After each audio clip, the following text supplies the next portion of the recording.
Good day to everyone joining us, and welcome to today's X-Talks webinar, Dextran-Based Amorphous Dispersions as a Platform Technology in Preclinical Screening for Inhaled Dry Powders. My name is Seri Abdo, and I'll be your host for today. Today's presentation will run for approximately 60 minutes, including a Q&A session towards the end. This webinar is designed to be interactive, so please feel free to send in text questions and comments throughout the presentation. You could do so by using the questions function that's located in the panel on the right-hand side of your screens. This event will be recorded and made available for future download, and the presentation slides will advance automatically. If you need any further assistance, please contact me at any time during the presentation. You could do so by sending a message in the same questions panel. I would now like to thank Bend Research, who have helped develop the content and presentation for today's meeting. For more than 30 years, Bend Research has worked with clients to create value by advancing new medicines and to solve their most difficult scientific and technical problems. This success is based on the company's ability to develop, advance, and commercialize pharmaceutical technologies. The firm's innovative drug delivery solutions grow from a solid base of scientific and engineering fundamental understanding. For more information about Bend Research and its formulation and manufacturing capabilities, please contact Dana Settle via her email at dana.settle@bendres.com or visit their website at www.bendres.com. This contact information will also be provided during the Q&A session towards the end of the presentation. I would now like to welcome our speakers for today's conference, Dan Dobry and Dr. David Vodak. Dan is the Vice President of Engineering at Bend Research. In addition to business development and client relationship management, his responsibilities include managing the Process Engineering Group, which focuses on formulation and process engineering for novel drug delivery technologies. He has also been a key contributor to the development of Bend Research's spray-dried dispersion technology and has worked in the areas of formulation, process design, scale-up, and technology transfer from preclinical screening through commercial-scale manufacture. He holds a bachelor's degree in chemical engineering from Oregon State University and also holds 2 U.S. patents. He has worked for Bend Research since 1998. Also with us today is Dr. David Vodak, who is the Vice President of Chemistry at Bend Research and has been with the company since 2004. His past positions have included Director of Research and Director of Physical and Biological Sciences. His areas of expertise at Bend Research include the research and development of novel pharmaceutical drug delivery systems with a focus on the delivery of low-solubility compounds and on a pulmonary platform based on spray-dried engineered particles. His other research has centered on the characterization and investigation of physical properties, stability, and solubility of spray-dried dispersions and on-spray layer dispersions. He holds a Ph.D. in materials chemistry from the University of Michigan and a BA in chemistry from Willamette University. He is a member of the American Chemical Society and the American Association of Pharmaceutical Scientists, and he holds 3 patent applications. Participants can access more information about our speakers and sponsors at the event's main page on xtalks.com. And now, without further ado, I'd like to hand the mic over to Dan Dobry. Dan, you may begin when ready. Thank you for that intro. I'll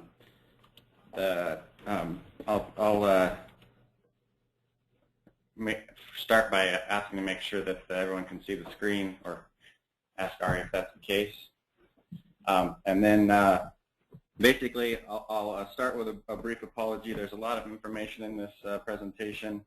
Our slides here at Bend Research can tend to be a little dense, so we may skip a few points on the slides. If there's anything of interest, we'll welcome those addressing those questions in the follow-up or even follow-up after the webinar. So without further ado, a brief outline of our presentation today. We'll give a brief overview of Bend Research to provide some context to this talk.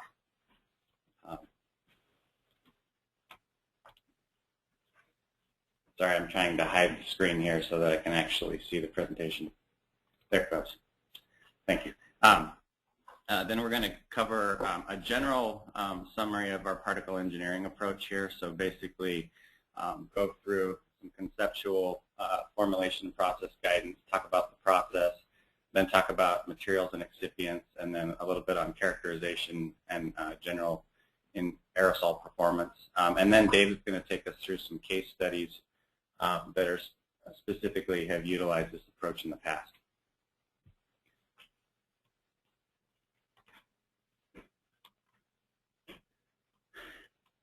Okay, so Bend Research is located in Bend, Oregon. Thus the Bend in the name of our company.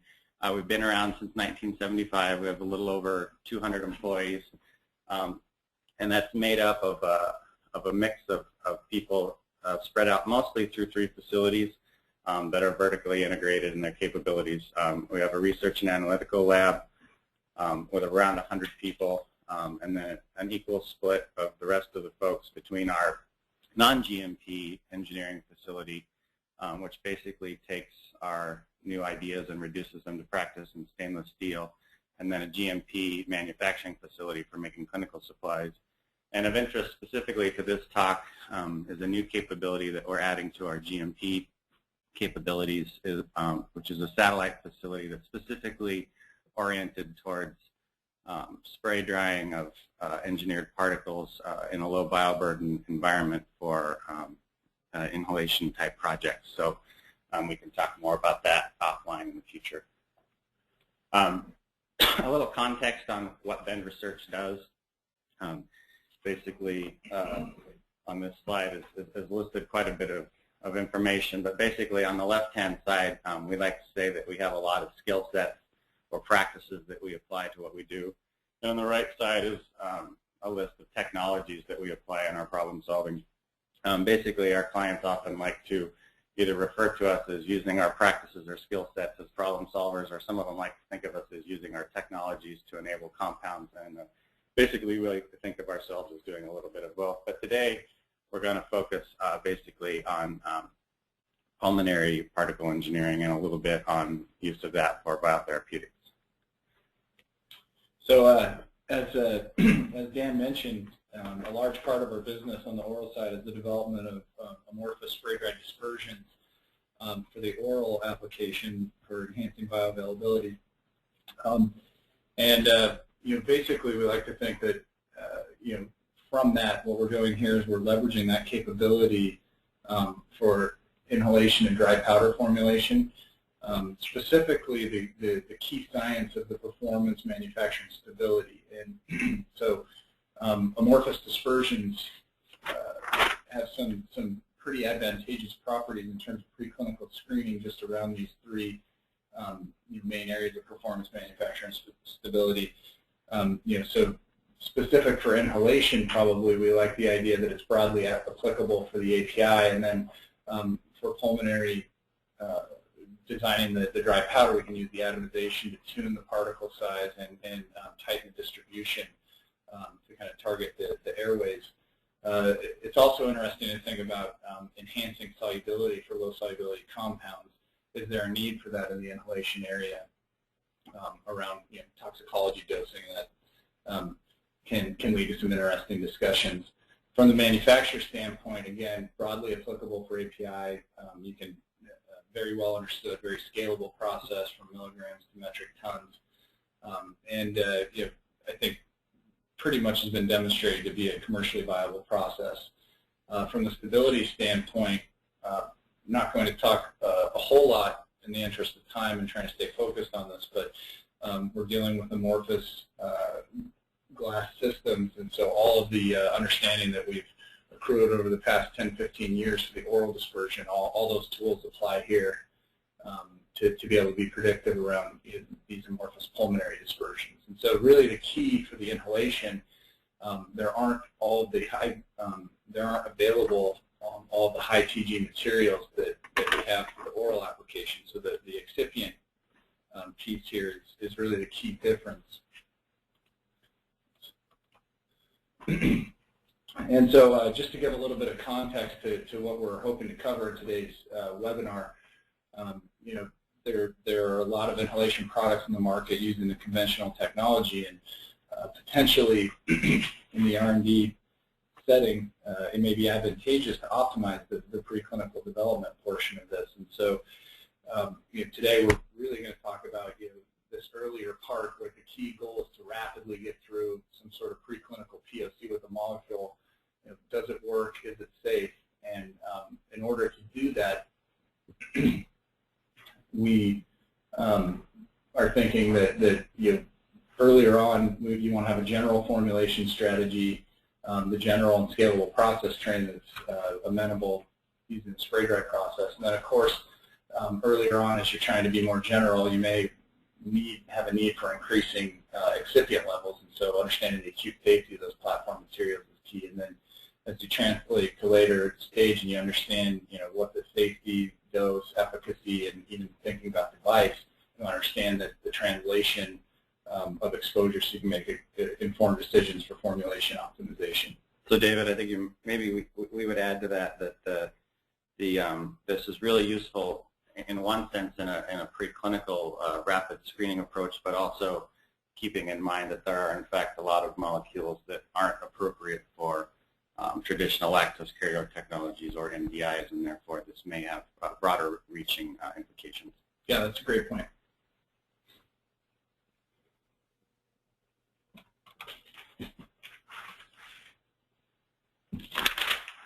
Okay, so this is basically a slide with a little bit of a roadmap for what we're going to cover today in detail.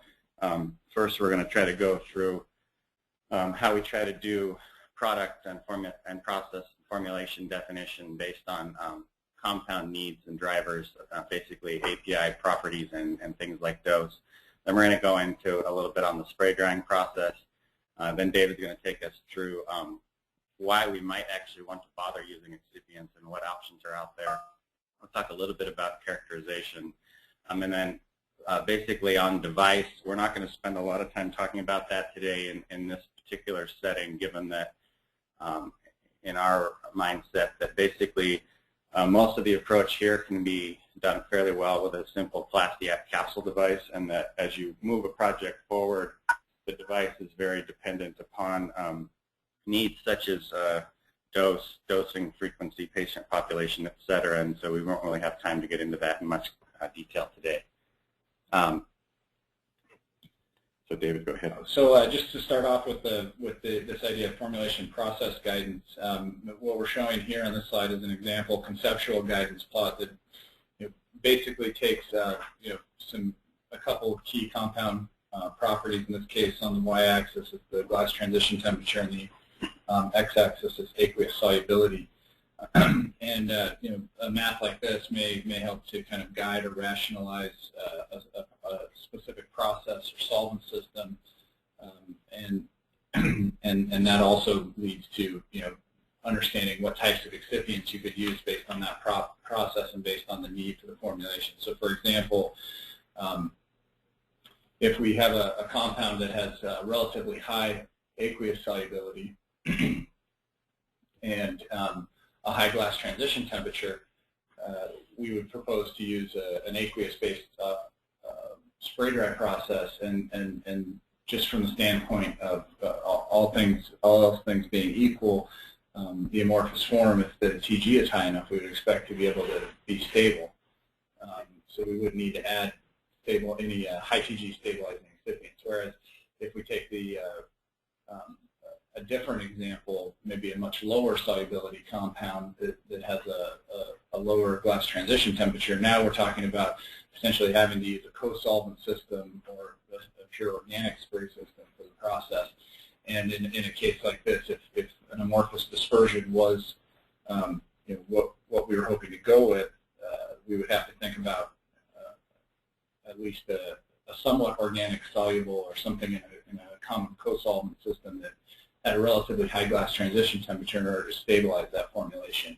And as I say, this is pretty simplistic and pretty obvious, but it highlights kind of the approach of looking at the important API properties. Some other listed here: molecular weight, log P, pKa, melting point, and thinking about those properties, and in some cases using that to drive other formulation embodiments.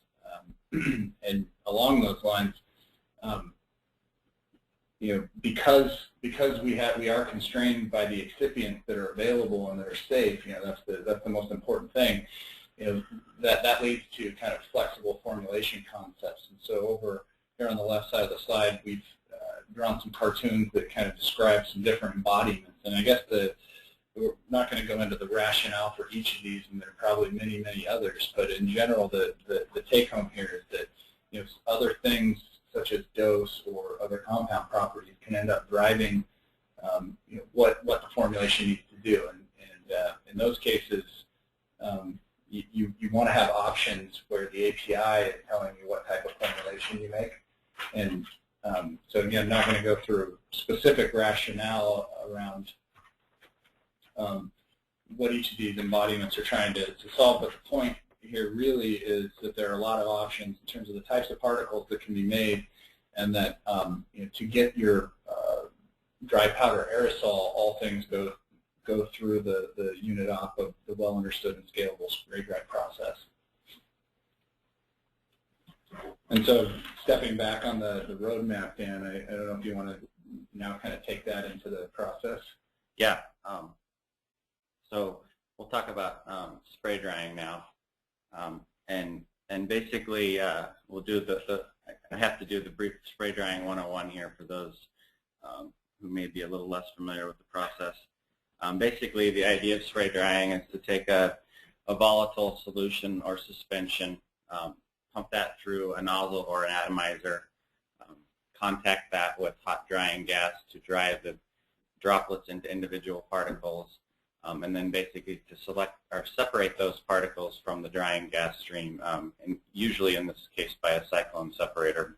And then there are several tuning handles for defining in this inhalation space basically what the key is, which is the particle size. Basically, you have the tuning handle of the atomization, or the size of the droplet that you make, and then the solution, and therefore how much is in each droplet. And we'll get into that in a little more in a second here. So one of the things you might ask is, why is spray drying appropriate for organic APIs and biomolecules? And basically, spray drying is a very appropriate process here. Basically, there's mild temperature exposure with short residence time, even though the inlet temperatures of the spray dryer may be in the order of over 100 degrees C. The evaporative cooling is such that the product exposure is very limited. The drying is very fast. The solidification from a droplet to a solid particle is in milliseconds, which is especially appropriate for kinetically trapping the amorphous state of a material. As David will talk in the excipient section, that can actually be a challenge when it comes to the desire for crystalline material, but we won't get into that here. And basically, because the need for inhalation is a particle engineering exercise, the fact that the particles are tunable in this process is very beneficial. The particle size is tunable, and the surface characteristics can also be tunable with the process as well as the formulation. And then, of course, spray drying is a well-precedented, commercially viable process. It's used to make things like baby formula and instant coffee. So therefore, it's fairly well-precedented at scale and commercial viability. So basically, throughout the years of developing spray-dried technologies, Ben Research has seen a lot of compound and screened a lot of compounds, and in doing so, we've developed a methodology to basically minimize the amount of active required for development work, reduce development times, and increase our competence and process robustness. And basically, and we've written a paper on this that's listed here that goes into this in quite a bit more detail than we'll be able to cover today. But basically, spray drying can somewhat be separated into two processes happening. One is the process of making droplets, and the other is the process of drying those droplets in some thermodynamic operating space. And so I'll briefly go through each of those two key features of spray drying process development. First, I'm going to cover the spray drying operating space. Spray drying is kind of an engineer's dream due to its simplicity for predicting fundamentally. Basically, a simple mass and energy balance can be used to predict your operating outlet conditions as a function of your input variables. And this is an example running that calculation several times, and producing a predictive map of the operating space. And basically, what this plot here showed is on the excuse me, the x-axis, we've plotted the inlet temperature of the drying gas, or the amount of energy we put into the system for evaporation. On the y-axis, we plot the liquid flow rate. In this case, it's simplified to a specific drying ratio, which is basically a relative throughput of liquid to the system size, which basically is the amount of energy sink for evaporation. And then the color contours are lines of constant outlet temperature of the spray dryer. And basically, this space is fairly intuitive. If you put high inlet temperature in your process and don't spray much liquid, your process is going to run hot and dry, which would be the lower right corner. If you turn your inlet temperature down and spray a lot of liquid, your process would run cold and humid, which is the upper left-hand side of the space. And this space can basically be used to provide a design space for your spray drying process. Some example constraints on that design space are listed here, such as if your outlet temperature of your process is too low, you can have wet or agglomerated material or spray painting, and you could put things such as your TG versus RH as a boundary for that end of the spectrum. Or your outlet temperature could be high, such as, say, you have a biomolecule and you're worried about thermal degradation, or a low TG material, you could be worried about thermal agglomeration of your material. So this kind of space can be used as a fundamental design space as an alternative to, say, a pure statistical DOE. Moving on to atomization, basically I'll say here that for most scalable nozzles, the idea of first principles prediction of droplet size and distribution is a little bit of an academic fool's errand. And so therefore, basically, we choose to measure as opposed to predict based on first principles. And we do that using a PDPA droplet size test stand, so that we can basically, for our process, as I said, separate the spray drying process, the atomization process from the drying process, and go into our process development with a full characterization of our nozzles, droplet size, and spray profile from a specific measurement. When it comes to actually taking the atomization and saying what kind of particle size am I making, as I said earlier, there are basically two tuning handles in the spray drying process to define your particle size. There's the size of the droplet you make and the amount of material that's in that droplet.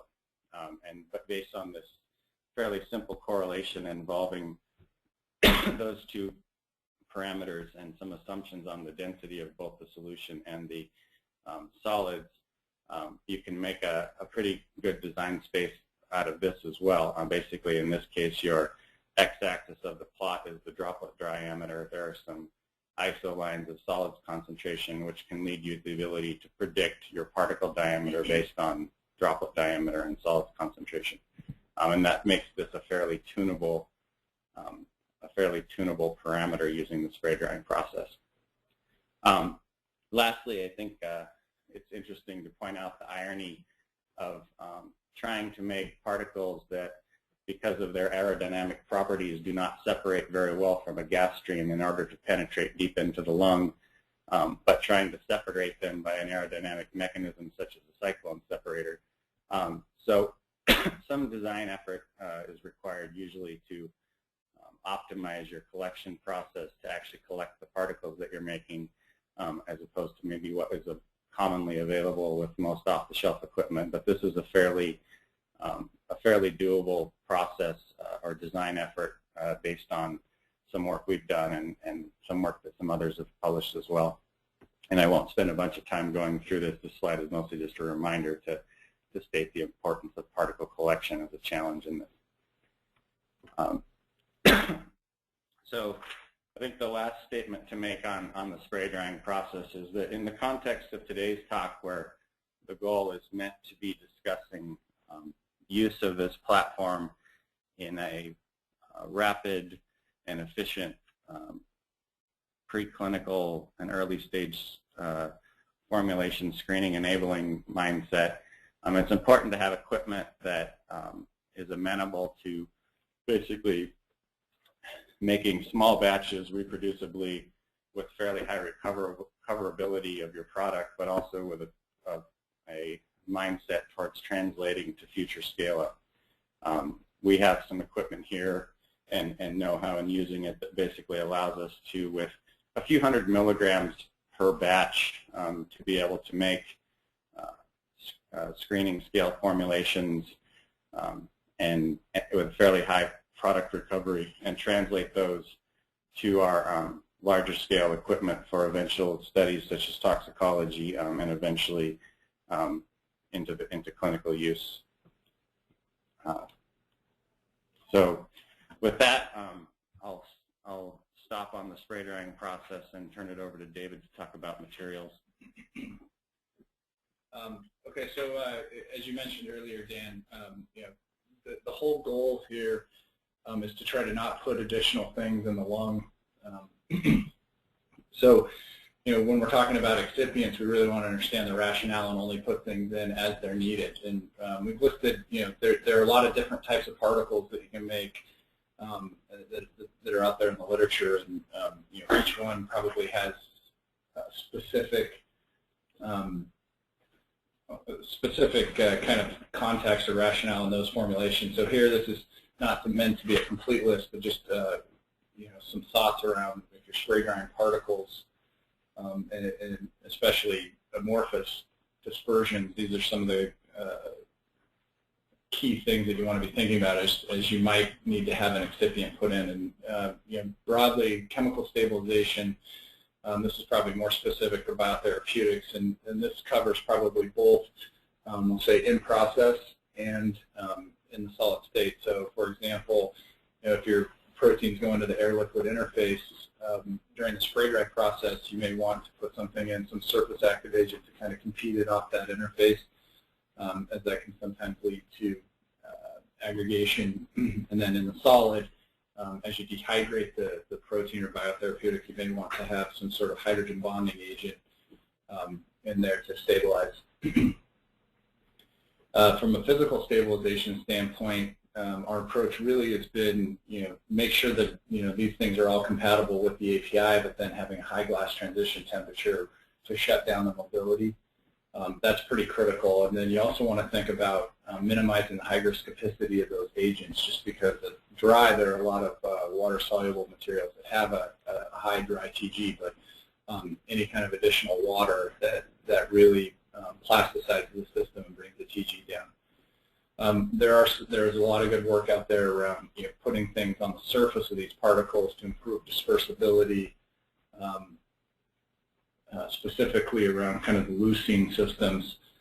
And then there's also the fact of dilution, and that kind of, the way we think about that kind of bridges the gap between the dose that you're trying to hit and what you feel like you can accomplish from a fill and device.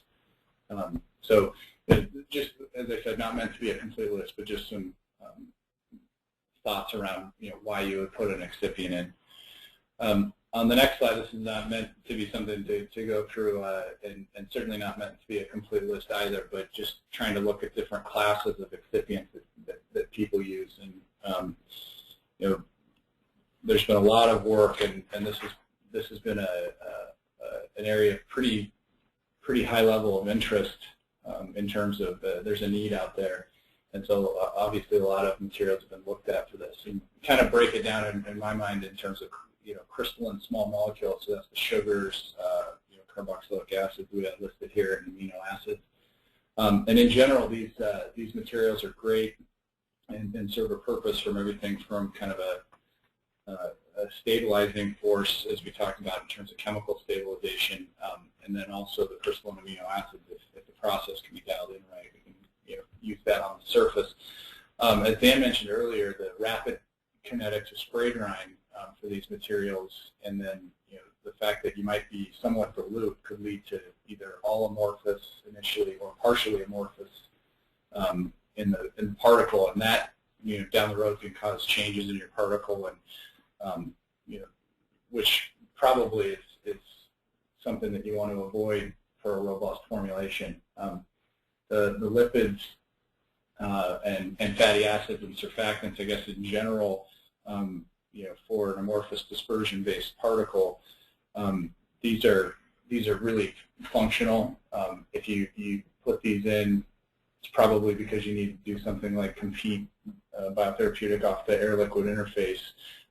These typically wouldn't be put in to help make the formulation more robust from a physical standpoint, as these are already pretty low TG and just make your particles more sticky. Some of the higher TG materials, there's been a lot of good work published in the literature around the trileucine system. These look to be really promising, high TG, good spray drying properties reported, and the safety aspect is expected to be pretty good. So these look really promising, and we're definitely following the literature on that to see what's next. Some of the potential issues that may come up with that are might have relatively low organic solubility or low water solubility, which could impact throughput in the spray dry process down the road. And then there's quite a bit around amorphous high TG materials, and the specific one that we're going to talk about today that we've got some experience with is using Dextran-based systems in the 10,000 molecular weight range, specifically to the backbone.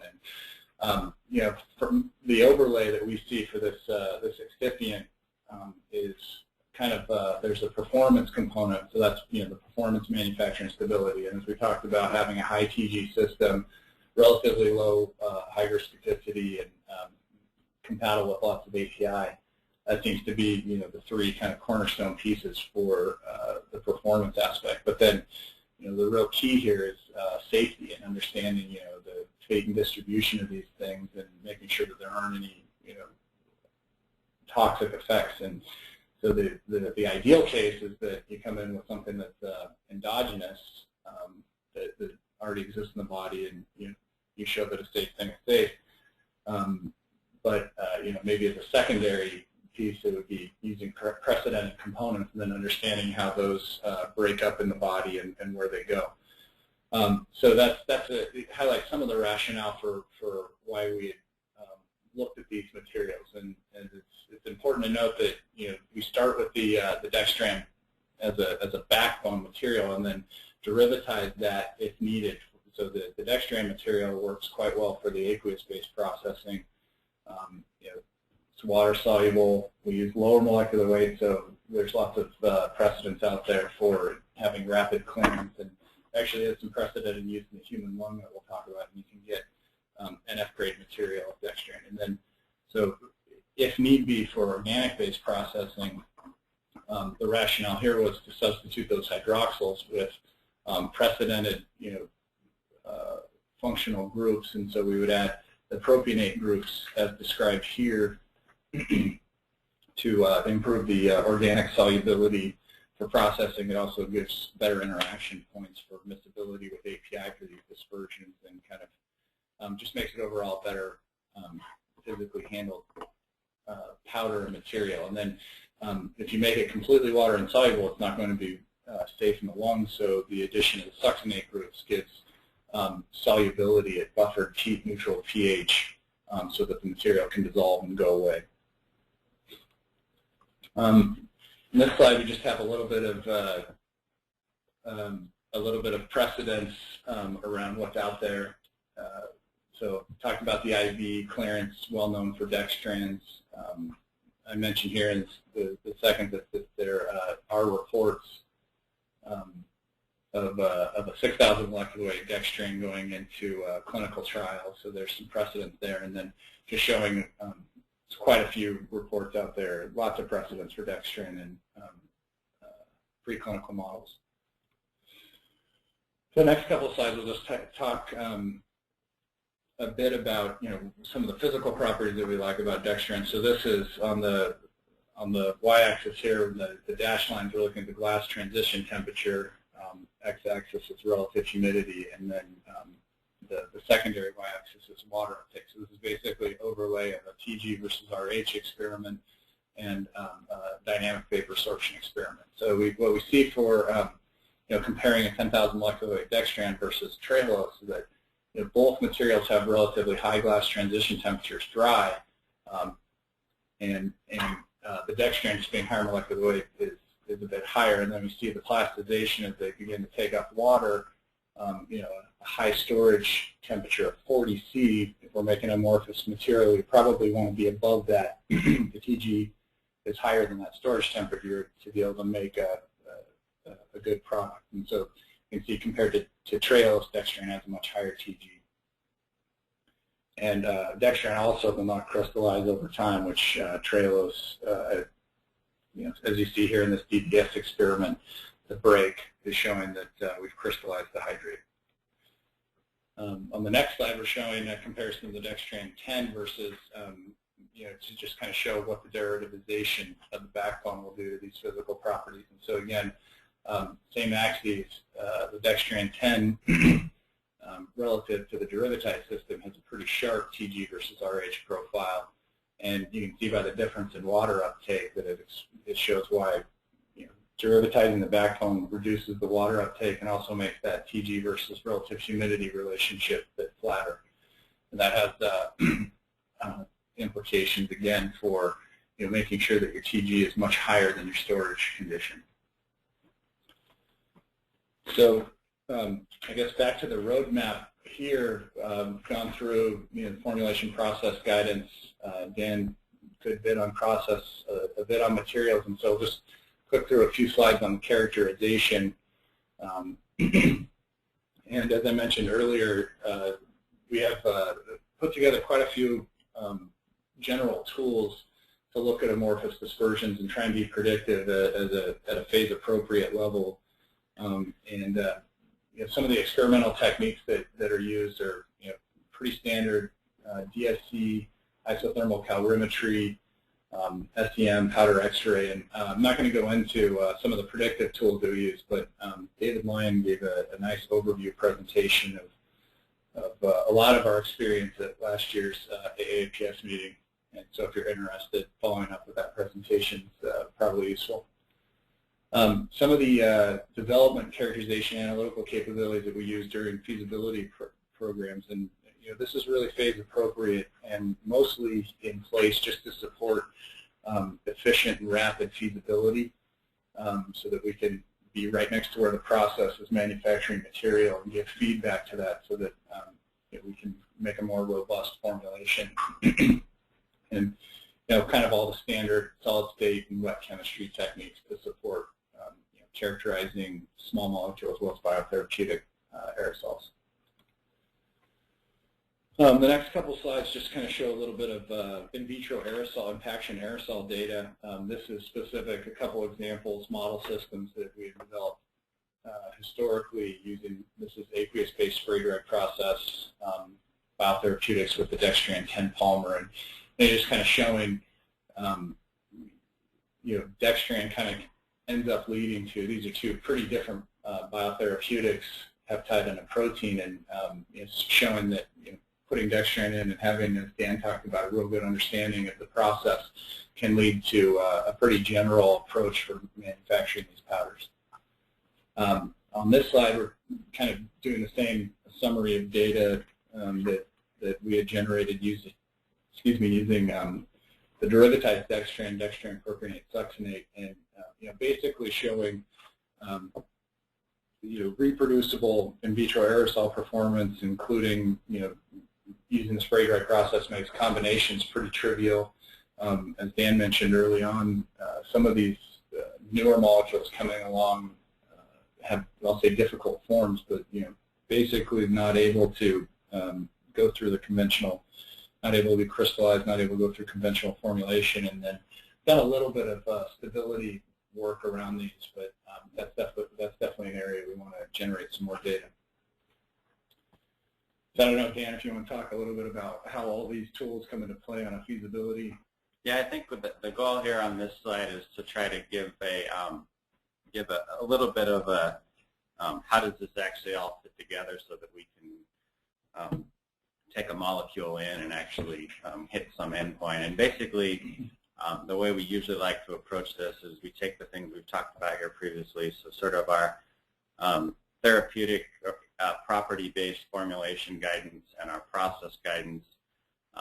And so things like the dose, the compatibility with the excipients, the need for excipients, and come up with some initial particle design concepts. Usually, because of sort of the map-based approach to doing this, we try to rationally pick that down to just a couple, like say 3 to 4 approaches, fairly rapidly screen those at a few hundred milligrams or less scale, and assess them with the basic analytical tools of aerosol performance and things such as very cursory stability studies, and quickly decide if we have a path forward, and if not, iterate based on that. And the idea is then to take that and progress it towards the desired endpoint. And very likely, you know, the endpoint of these types of approaches is likely to be an animal study for either exposure or efficacy or toxicology. We have done quite a bit of work in the past with Loveless Respiratory Institute in this area in supporting some of the more formal analytical needs for some of these studies. As we said, we have a fairly good screening set of analytical capabilities, but for formal studies, we have a fairly good partnership with PPD. And we're also very interested in eventually getting these things into the clinic and have the ability to do that fairly rapidly with Quotient. So there's a fairly reliable sort of network of collaborators and partnerships that supports the outcome of this fairly rapid screening approach. David, do you want to add anything to that? No, I think that's a good summary. I think so. With that, David can take us through some actual case studies as to where this approach has actually been utilized. Okay, yeah, thanks. And I'll tick through these pretty fast in the interest of time so that we have a few minutes so we can answer any questions that were generated from the presentation. But these are kind of 3 model systems that we looked at historically, just to kind of using the strategy that Dan summarized real well on the last slide, how you can use these tools in the guise of the preclinical formulation development. So this is a model case where we're looking at the model compound albuterol sulfate. And the idea here was to use this amorphous dispersion approach to generate a wide range of API loading in your particles. So multiple formulations spanning from 5% albuterol sulfate in the particle to 75%. And the implication there is not only do you have the amorphous enhanced solubility, but you're also looking at a really wide range of potential to dose. And that would lead to, obviously it would be real beneficial in kind of a toxicology dosing program where you could change the dose across orders of magnitude without compromising or changing the aerosol performance.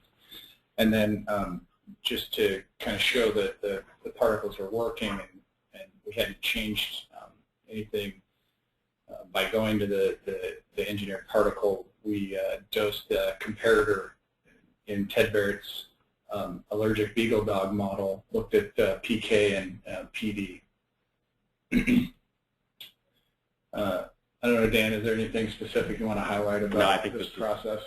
More backup info in case there are questions. I think we can basically say that the same, in this particular case, the process is a little bit of interest in that more or less the same set of process conditions was used to make every sample that you're going to discuss on the next page. Right. So basically here we're looking at a graphical representation of a whole bunch of impaction data as well as the scanning electron micrographs of each of these powders. And as mentioned, manufactured kind of for the in vivo study that we'll talk about in the next slide, 5% dispersion.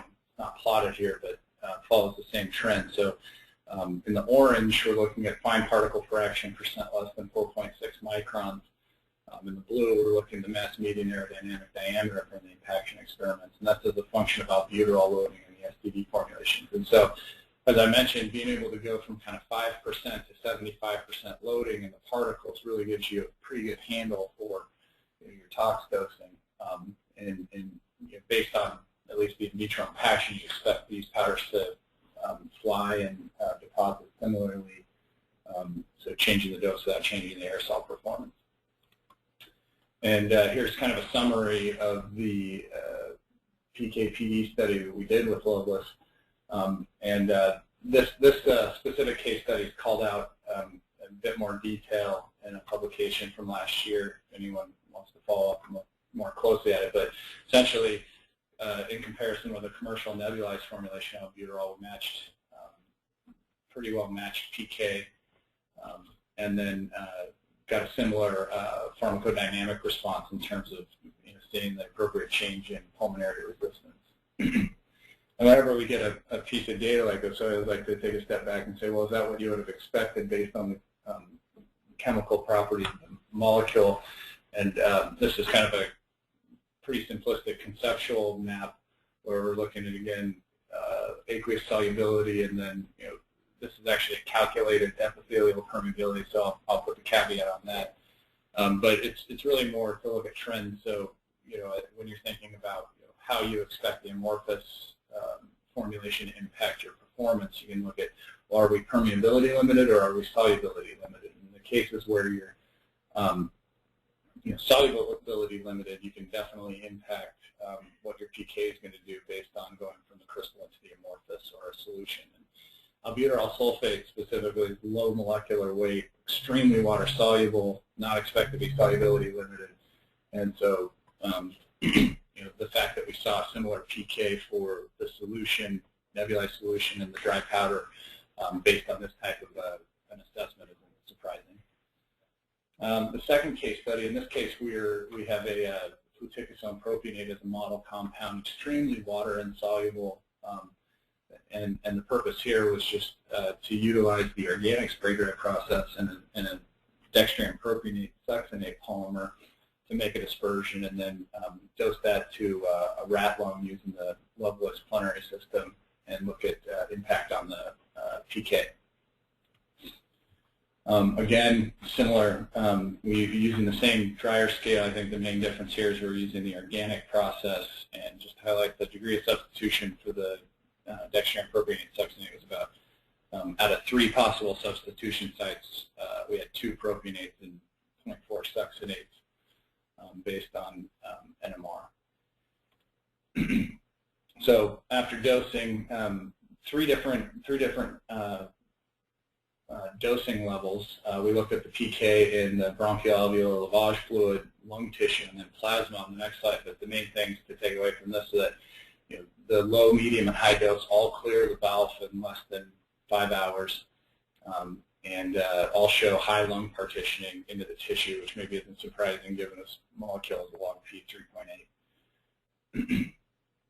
3.8. The plasma data shows rapid Cmax and dose proportional response to AUC across these dosing ranges. And again, looking at this is really fast absorption.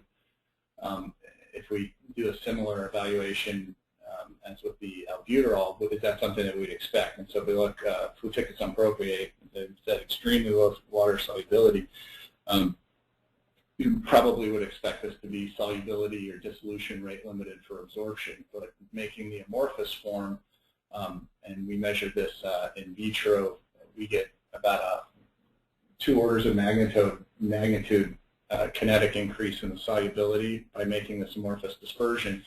And so that starts to push us up into, obviously this is conceptual, but it starts to push you up into what looks to be more like high solubility system for this high log P. And so now as soon as you make a high solubility and fast dissolution rate, it can get across pretty fast. And not suggesting that that's what you would want to do for this type of a molecule, but just understanding how you're going to impact PK is pretty important when you're dealing with the amorphous state.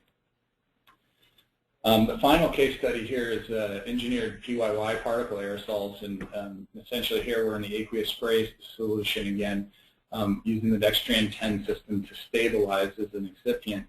and provide improved aerosol properties. And the main thing to highlight here is the fast timeline for the feasibility. So it took us about 4 months to go from identifying the formulation that we're going forward with, matching blood levels that we would expect to get an efficacious result, and then the final readout on the bioanalytical and the efficacy. And so again, we're using the loveless plenary system to dose this to mice.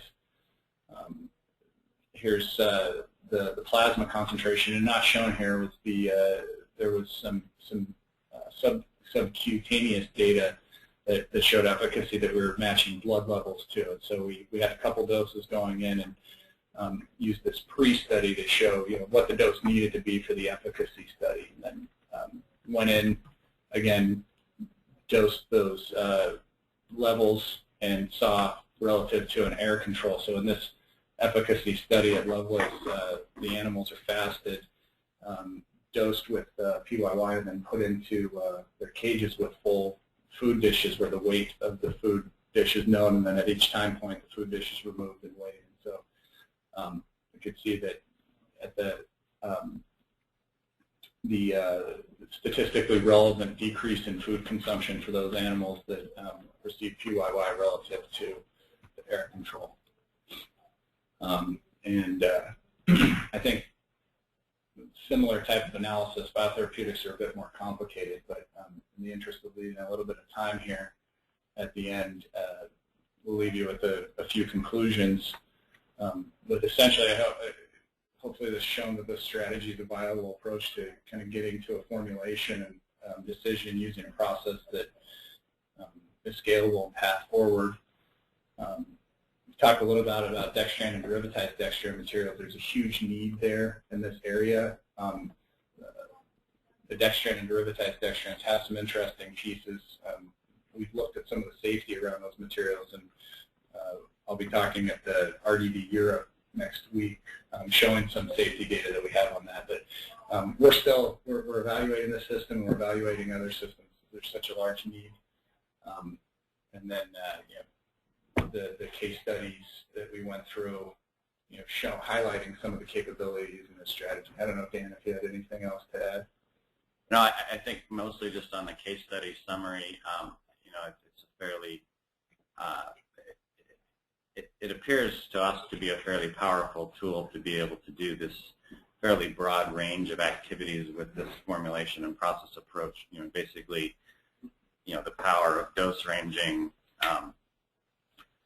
if necessary, modifying PK, and sort of rapidly taking challenging molecules and formulation to definitive endpoints such as toxicology or efficacy.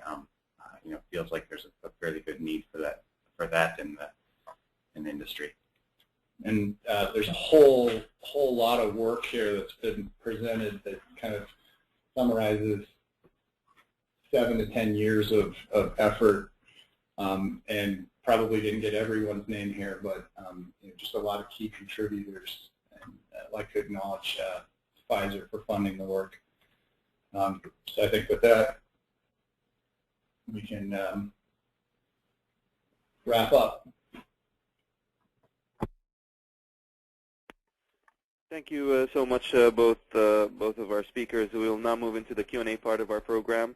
And at this point, I'd like to invite our audience to continue sending any questions or comments that they have.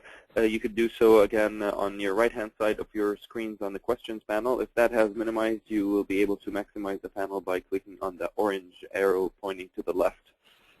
I'll start with the question I received earlier on. Question is, how is the Buki nanospray equipment in terms of small-scale SD trials? This is Dan. I'll take that question. So the simple answer to give here is that we use our own equipment. We basically design and build our own stuff, and so I think that that is a caveat to everything I'm about to say, because I don't really have a lot of experience with the Buki equipment for that reason. I am aware, though, of the equipment and its capabilities. And the Buki nanospray equipment I would equate to, if you go back to the slide on this sort of the spray drying equipment train that I showed, and I can't remember the slide number, but there was a spray dryer way off to the left that we call our mini spray dryer or our screening scale spray dryer. That is actually, it's something we designed and built before the Buki nanospray existed. And I tend to think of that scale as the scale at which you would do formulation screening in the sense of studying things like API excipient compatibility from a standpoint of chemical stability or compatibility or prediction of measurement of the amorphous state and things like that, but not so much necessarily from being used as a scalable tool towards particle engineering, if that makes any sense. So I would separate its usefulness to similar to how we use something of ours that's like that scale, that it can be useful to screen formulation ideas, but not so much particle design ideas because it's not scalable in the sense of the Particle Design Act. But definitely could likely be a useful tool if someone's looking to get into having a small scale as well as some slightly larger scale scalable equipment. Thank you. Another question. For the measurements made from the capsule devices, were the SDDs dispersed with lactose or any carrier? No, we didn't show any kind of traditional blended lactose carrier formulation work in this presentation. All this was basically spray dried engineered particles that were then put into capsules and flown out. So no carriers were used. It is worth noting that we have in the past done some work where we used this process to spray dry pure API for an API that has a high glass transition temperature and assessed basically blending that spray dried powder with lactose. And basically I would say it showed promise for using this to make particles that could mate up with standard formulation technology if desired. It's not something that we've put emphasis on. We've mostly emphasized areas where we're truly enabling, such as molecules that can't be delivered with traditional formulation technologies. Thank you. Another question. If you get 73% yield on the cyclone and the lab scale, what steps would you take to increase the yield on the commercial scale? Or what percentage yield would you generally target for a commercializable spray drying process for inhalation? So at the small scale, it is very common that you might get a yield in the 70 to 90% range as you're sort of fine-tuning the process and formulation and working at very small batch size. Our experience is that a yield of 73% on a really small batch would translate into, once you get into even, let's say, toxicology scales where you may be making many grams into, say, even kilograms, that you would likely expect that yield just based on the sort of batch size increase to go up into the 90+% range. And that's basically just because with a lot of, as with a lot of spray drying is a continuous process, and with a lot of continuous processes, just sort of getting them started up in steady state can lead to a slightly lower yield than you might expect for a really truly scaled up process. There are, of course, there may be some reason why you're getting a low yield, like you actually made your particle size too small, or you had a formulation reason that you need to fix. But I think in general you just expect the yield to get higher as the scale up goes on and batch size increases. Thank you. And do you find that Dextran forms solid solutions with small molecules, such that it raises the TG of the formulation? Yeah, that's a good question and a good point. We kind of skipped over some of the physical characterization of especially the case study materials, but absolutely that's the whole purpose of using the high TG material in the dispersion sense, and that you use the rapid drying kinetics of the spray dry process to trap a kinetically stabilized form, and then the high glass transition temperature leads to low mobility, which stabilizes that. And we see that physically in the differential scanning calorimetry measurements, where we're seeing a single glass transition temperature indicating a single homogeneous amorphous phase, and that is the way that we're able to even stabilize, like in the albuterol case.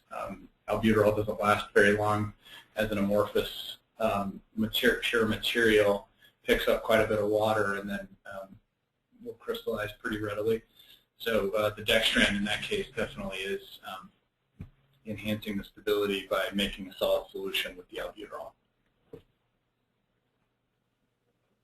And it probably is worth noting, that, I'm sorry if you said this already, but basically a lot of these cases, just because of the high TG and the rapid quench kinetics, that you can very often stabilize, the kinetically stable form of these. It may or may not be a true solid solution, but it may very well be stable.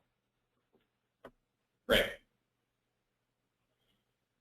Thank you. Well, that is all the time that we have for today. Unfortunately, we could not get to answer all the questions, but if you do have any further questions, please feel free to contact Bend Research. I believe the contact information is on the screens in front of you.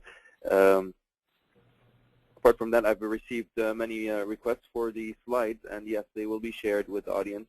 You will receive an email within the next 2 days with the recording and access information, and where you could download the recording from today's event as well as the slides being presented. Again, thank you everyone for participating in today's conference, and so please join me in thanking our speakers, Dan Dobry, Vice President of Engineering, as well as David Vodak, who's the Vice President of Chemistry at Bend Research. Again, I'll leave you, Dan and David, if you have any last minute comments. Just like to thank everyone for attending and all the good questions, and please follow up if there's other discussion. All right, thank you very much. We hope that our audience has found the conference informative and that you all have a great day.